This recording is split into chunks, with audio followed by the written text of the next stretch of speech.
Da je zima na Tari poseban doživljaj, u prilog tome govori podatak da su tokom zimskog raspusta svi smešteni kapaciteti na ovoj planini bili popunjeni. U Centru za posetioce Nacionalnog parka Tara na Mitrovcu su nam rekli da su zadovoljni posetom. Najveći broj gostiju su im deca školskog uzrasta, mada ima i individualnih posetilaca koji žele da se upoznaju sa parkom. Ono što svakako treba istaći da centar godišnje poseti oko 20.000 posetilaca. Za ove novogodišnje i božićne praznike imali smo posetilaca, bilo je djece isto iz Mitrovca tu.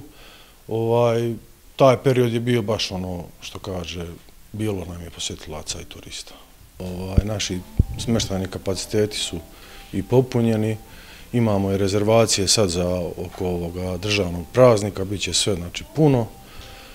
U suštini imamo i decu iz letovališta, dolaze ovdje kod nas u Centar za posetioce, obilaze gore interaktivnu učionicu o medvedu i posjećuju šumski bioskop gdje mi puštamo neke filmiće, da kažem, edukativne o nacionalnom parku.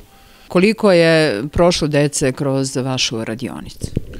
Pa prolazi dosta. Kad dođu znači grupe u letovalište ovdje, smještaj, svi su upućeni vamo, znači posjete naš centar, obiđu tu interaktivnu učionicu i šumski bioskop.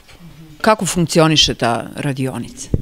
Pa radionica je u suštini znači samostalno, oni znači imaju gore neke zadatke i neke zanimljivosti o medvedu i oni sami gore gledajući te sami sebe, da kažem, edukuju o medvedu u nacionalnom parku.